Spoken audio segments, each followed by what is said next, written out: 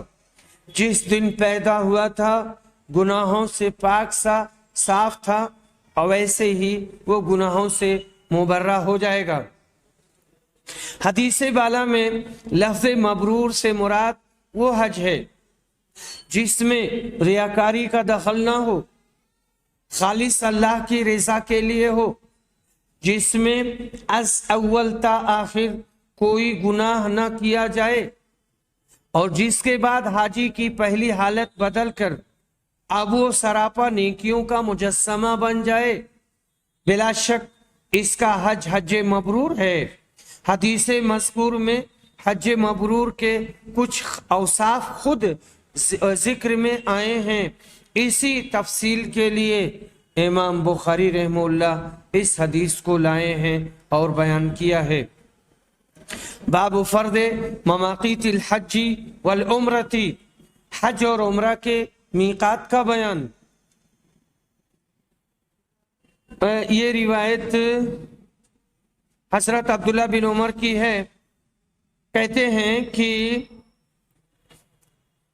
یہ زید بن جبیر کہتے ہیں کہ یہ عبداللہ بن عمر کے گھر آئے، عبداللہ بن عمر سے نہیں مروی ہے، وہاں قنات کے ساتھ شامیانہ لگا ہوا تھا۔ زید بن جبیر نے کہا میں نے پوچھا کس طرح حج سے عمرہ کا احرام باندھنا چاہیے؟ عبداللہ بن عمر نے جواب دیا کہ رسول صلی اللہ علیہ وسلم نے نجد والوں کے لیے قرن، مدینہ والوں کے لیے ذوالحلیفہ اور شام والوں کے لیے جحفہ مقرر کیا ہے۔ میقات اس جگہ کو کہتے ہیں جہاں سے حج یا عمرہ کے لیے احرام باندھنا چاہیے، اور وہاں سے بغیر احرام باندھے آگے بڑھنا جائز نہیں ہے۔ اور ادھر ہندوستان کی طرف جانے والوں کے لیے یلملم پہاڑ کے محاذات سے احرام باندھنا چاہیے۔ جب جہاز یہاں سے گزرتا ہے تو کپتان خود سے حاجیوں کو اطلاع کر دیتا ہے۔ یہی حال ہے دوسرے مواقیت کا کہ وہاں پر ہر طرح کا انتظام ہوتا ہے، ہر جگہ مسجد ہے، باتھ روم ہے، وہاں پر دکانیں ہیں، اور لوگوں کو جن چیزوں کی بھی حاجت اور ضرورت ہوتی ہے وہ ساری چیزیں دستیاب ہوتی ہیں۔ حاجی ان ساری چیزوں کو خرید لے، خریدنے کے بعد میں وہ ان کو استعمال کرے۔ باب قول اللہ تعالی وتزودوا فإن خیر الزاد التقوی، اللہ کے اس فرمان کا بیان، توشہ لے لو، تم لوگ اپنے ساتھ توشہ لے لو، اور سب سے بہتر توشہ تقوی کا ہے۔ اس کے بارے میں ہے کہ یہ یمن والے لوگ تھے، یہ لوگ کھانے کے لیے زیادہ توشہ نہیں لے جاتے تھے، اور جیسے ہی مکہ پہنچتے تھے ان کے کھانے پینے کے سامان ختم ہو جاتے تھے، پھر دوسروں کے سامنے ہاتھ پھیلاتے تھے۔ تو اس سلسلے میں آیت اتری اور ان لوگوں کو روک دیا گیا، اور ان سے کہا گیا کہ سب سے بہتر توشہ تقوی کا توشہ ہے۔ ابن عباس رضی اللہ عنہ روایت کرتے ہیں کہ یمن کے لوگ راستہ کا خرچ ساتھ نہیں لاتے تھے، کہتے تھے ہم لوگ توکل کرنے والے ہیں، لیکن جب مکہ آتے تو لوگوں سے بھیک مانگتے، ان کے سامنے ہاتھ پھیلاتے۔ اس وقت یہ آیت اتری کہ توشہ لے لیا کرو، سب سے بہتر توشہ تقوی کا توشہ ہے، کسی کے سامنے ہاتھ نہ پھیلانا اور اپنے چہرے کا پانی بچا کے رکھنا۔ باب محل اہل مکہ للحج والعمرہ، حج اور عمرہ کے لیے مکہ والے کہاں سے احرام باندھیں گے؟ ابن عباس رضی اللہ عنہ روایت کرتے ہیں کہ نبی صلی اللہ علیہ وسلم نے مدینہ والوں کے احرام کے لیے ذوالحلیفہ، شام والوں کے لیے جحفہ، نجد والوں کے لیے قرن منازل، یمن والوں کے لیے یلملم متعین کیا۔ یہاں سے ان مقامات والے بھی احرام باندھیں اور ان کے علاوہ وہ لوگ بھی جو ان راستوں سے آئیں اور حج یا عمرہ کا ارادہ رکھتے ہوں، لیکن جن کا قیام میقات اور مکہ کے درمیان ہے تو وہ احرام اسی جگہ سے باندھیں جہاں سے انہیں سفر شروع کرنا ہے، جہاں ان کا گھر ہے یا جہاں ان کی فیکٹری ہے یا جہاں وہ کام کرتے ہیں، یہاں تک کہ مکہ کے لوگ مکہ سے احرام باندھیں۔ تو یہاں پر یہ لفظ آیا ہے ہن لہن، ہن میں یہ ضمیر میقات کے لیے ہے اور لہن میں ہن کی ضمیر وہاں کے باشندوں کے لیے ہے۔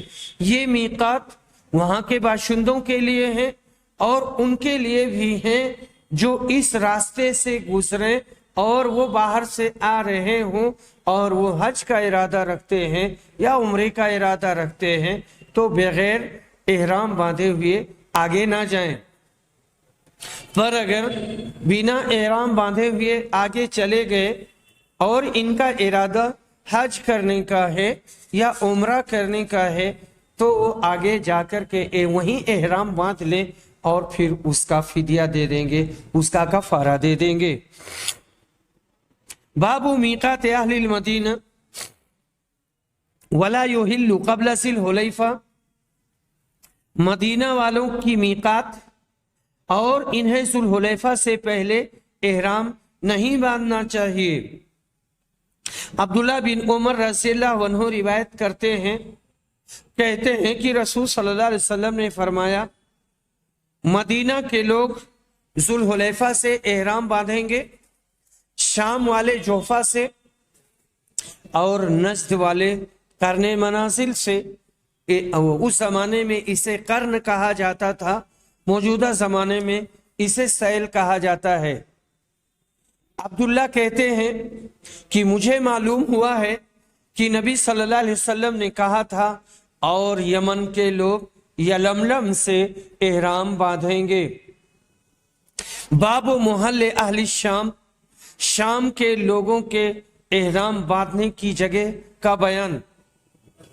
ابن عباس روایت کرتے ہیں، کہتے ہیں کہ رسول صلی اللہ علیہ وسلم نے فرمایا کہ مدینہ والے ذی الحلیفہ سے، شام والے جوفہ سے اور نجد والے قرن منازل سے اور یمن کے لوگ یلملم سے احرام باندھیں گے۔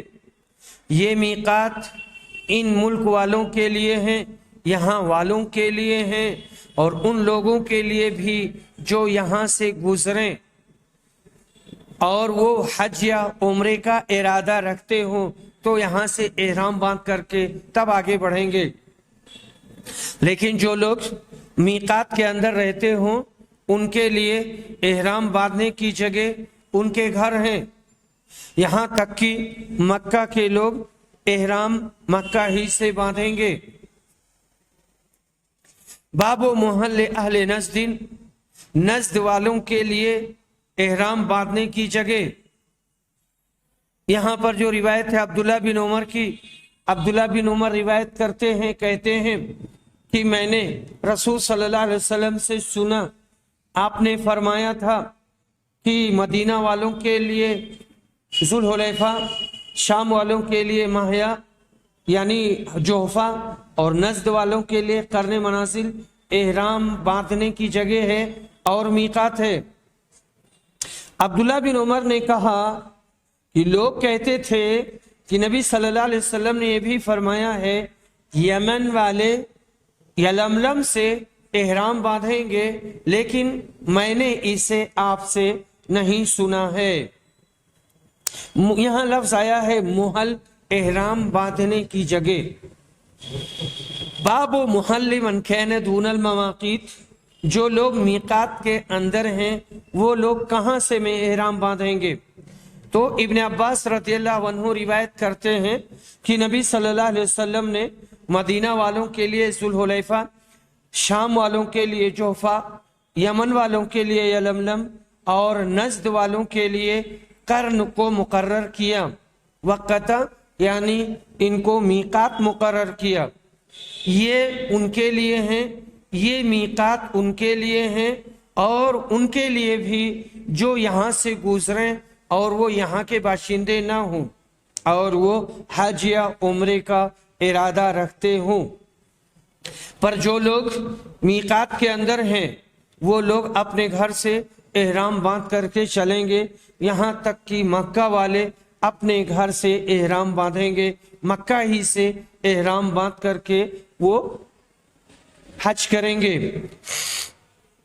باب محل اہل الیمن، یمن والوں کی میقات کا بیان، یہ لوگ کہاں سے احرام باندھیں گے۔ ابن عباس رضی اللہ عنہ روایت کرتے ہیں کہ نبی صلی اللہ علیہ وسلم نے مدینہ والوں کے لیے ذوالحلیفہ مقرر کیا، شام والوں کے لیے جوفہ، نجد والوں کے لیے قرن منازل اور یمن والوں کے لیے یلملم۔ یہ ان ملکوں کے باشندوں کی میقات ہیں اور تمام ان دوسرے مسلمانوں کے لیے بھی جو یہاں سے گزریں اور حج و عمرے کا ارادہ رکھتے ہوں، لیکن جو لوگ میقات کے اندر رہتے ہیں تو وہ احرام وہیں سے باندھیں جہاں سے سفر شروع کریں، تاکہ یہاں تک کہ مکہ کے لوگ مکہ ہی سے احرام باندھیں گے۔ باب ذات عرق لأہل العراق، اس مسئلے کا بیان کہ عراق والوں کی میقات اہل عرق ہے، عراق والوں کی میقات ذات عرق ہے۔ عبداللہ بن عمر روایت کرتے ہیں، کہتے ہیں کہ جب یہ دو شہر یعنی بصرہ اور کوفہ فتح ہوئے تو لوگ حضرت عمر کے پاس آئے اور کہا، اے امیر المومنین، رسول صلی اللہ علیہ وسلم نے نجد کے لوگوں کے لیے احرام باندھنے کی جگہ قرن المنازل متعین فرمائی ہے اور ہمارا راستہ ادھر سے نہیں ہے، اگر ہم قرن کی طرف جائیں تو ہمارے لیے بڑی دشواری ہوگی اور بڑی دقت ہوگی۔ اس پر حضرت عمر نے کہا کہ پھر تم اپنے راستے میں اس کے برابر کوئی چیز تجویز کر لو، یعنی محاذات میں کوئی جگہ طے کر لو، محاذات میں یعنی اس کے برابری میں۔ چنانچہ ان کے لیے ذات عرق کی تعین کر دی۔ یہ مقام مکہ سے 42 میل پر ہے۔ بظاہر یہ معلوم ہوتا ہے کہ حضرت عمر نے یہ مقام اپنی رائے اور اجتہاد سے مقرر کیا، مگر حضرت جابر کی روایت میں نبی کریم صلی اللہ علیہ وسلم سے عراق والوں کا میقات ذات عرق مروی ہے، گو اس کے مرفوع ہونے میں شک ہے۔ اس روایت سے یہ بھی نکلا کہ اگر کوئی مکہ میں حج یا عمرے کی نیت سے اور کسی راستے سے آئے جس میں کوئی میقات راہ میں نہ پڑے تو جس میقات کے مقابل پہنچے وہاں سے احرام باندھے۔ یہ نکتہ بہت اہم ہے کہ میں اس کو پھر سے پڑھتا ہوں کہ اگر کوئی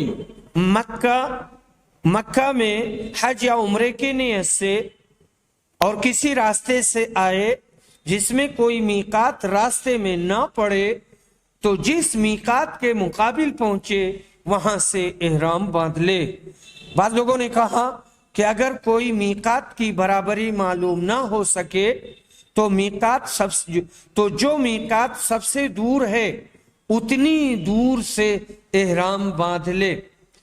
میں کہتا ہوں مولانا وحید الزمان کہ ابو داؤد اور نسائی نے صحیح سند سے حضرت عائشہ سے روایت کیا ہے کہ نبی کریم صلی اللہ علیہ وسلم نے عراق والوں کے لیے ذات عرق مقرر کیا، اور امام احمد اور دارقطنی نے عبداللہ بن عمرو بن عاص سے بھی ایسے ہی روایت کیا ہے، اس لیے حضرت عمر کا اجتہاد حدیث کے مطابق ہوا۔ باب الصلاۃ بذی الحلیفہ، ذوالحلیفہ میں احرام باندھتے وقت نماز پڑھنے کا بیان۔ حضرت عبداللہ بن عمر روایت کرتے ہیں کہ رسول صلی اللہ علیہ وسلم نے ذوالحلیفہ کے پتھریلے میدان میں سواری روکی اور وہیں نماز پڑھی۔ عبداللہ بن عمر بھی ایسا ہی کیا کرتے تھے۔ باب خروج النبی صلی اللہ علیہ وسلم علی طریق الشجرہ، نبی صلی اللہ علیہ وسلم کا شجرہ کے راستے سے نکلنا اور شجرہ کے راستے سے گزرنا۔ حضرت عبداللہ بن عمر روایت کرتے ہیں کہ رسول صلی اللہ علیہ وسلم شجرہ کے راستے سے گزرے، معرس کے راستے سے مدینہ آتے ہوئے نبی صلی اللہ علیہ وسلم جب مکہ جاتے تو شجرہ کی مسجد میں نماز پڑھتے، لیکن واپسی میں ذوالحلیفہ کے نشیب میں نماز پڑھتے، نالے میں نماز پڑھتے۔ آپ رات وہیں گزارتے یہاں تک کہ صبح ہو جاتی۔ شجرہ ایک درخت تھا ذوالحلیفہ کے قریب، نبی صلی اللہ علیہ وسلم اسی راستے سے آتے اور اسی راستے سے جاتے۔ اب وہاں ایک مسجد بن گئی ہے، آج کل اس جگہ کا نام بیر علی ہے۔ یہ علی حضرت علی بن ابی طالب نہیں ہیں، بلکہ کوئی اور علی ہیں جن کی طرف یہ جگہ اور یہاں کا کنواں منسوب ہے۔ معرس عربی میں اس مقام کو کہتے ہیں جہاں مسافر رات کو اتریں اور وہاں ڈیرا لگائیں۔ یہ مذکورہ معرس ذوالحلیفہ کی مسجد کے تلے واقع ہے اور یہاں سے مدینہ بہت ہی قریب ہے۔ اللہ تعالی ہر مسلمان کو بار بار ان مقامات مقدسہ کی زیارت نصیب فرمائے۔ باب قول نبی صلی اللہ علیہ وسلم العقیق وادی مبارک، نبی صلی اللہ علیہ وسلم کا یہ کہنا کہ وادی عقیق مبارک وادی ہے۔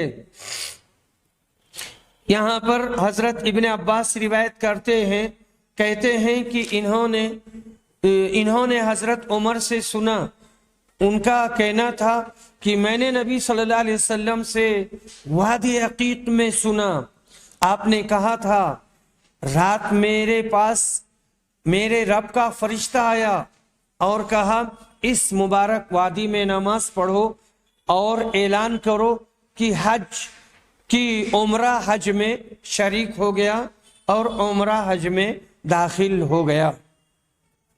ایام حج میں عمرہ عہد جاہلیت میں سخت معیوب سمجھا جاتا تھا۔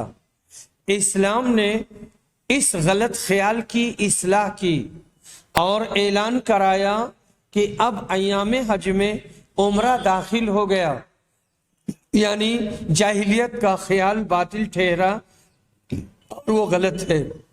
ایام حج میں عمرہ کیا جا سکتا ہے، اسی لیے تمتع کو افضل قرار دیا کہ اس میں حاجی پہلے عمرہ کر کے جاہلیت کی رسم کی بیخ کنی کرتا ہے، اس کی جڑیں اکھاڑتا ہے، پھر اس میں جو آسانیاں ہیں کہ یوم ترویہ تک احرام کھول کر آزادی مل جاتی ہے، وہ اپنی بیوی کے ساتھ بھی رات گزارتا ہے، آرام کے ساتھ رہتا ہے، احرام کی حالت میں جتنی چیزیں منع ہیں سب اس کے لیے جائز ہو جاتی ہیں۔ یہ آسانی بھی اسلام کو مطلوب ہے، اسی لیے تمتع حج کی بہترین صورت ہے۔ حضرت عبداللہ بن عمر روایت کرتے ہیں کہ نبی صلی اللہ علیہ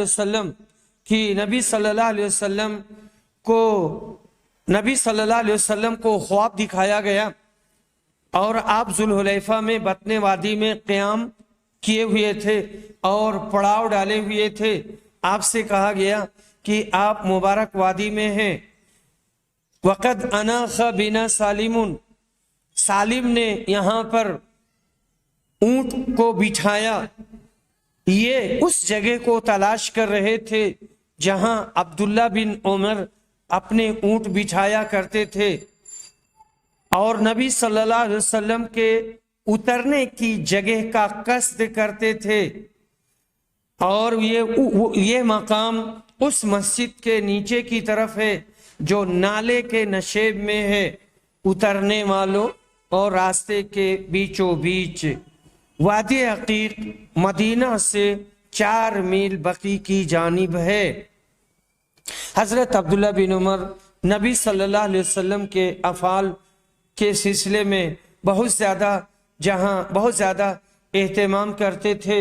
جہاں آپ بیٹھتے تھے یا اترتے تھے مکہ اور مدینہ کے راستے میں، تو یہ وہاں اپنے اونٹ بٹھاتے تھے، وہاں جاتے تھے اور اس کا بہت اہتمام کرتے تھے، یہاں تک کہ وہ صحابہ کرام بھی ان کو اس سے روکتے تھے۔ ہم اس پر اور بعض مقامات پر ہم اور بحث کریں گے۔ وآخر دعوانا الحمدللہ رب العالمین۔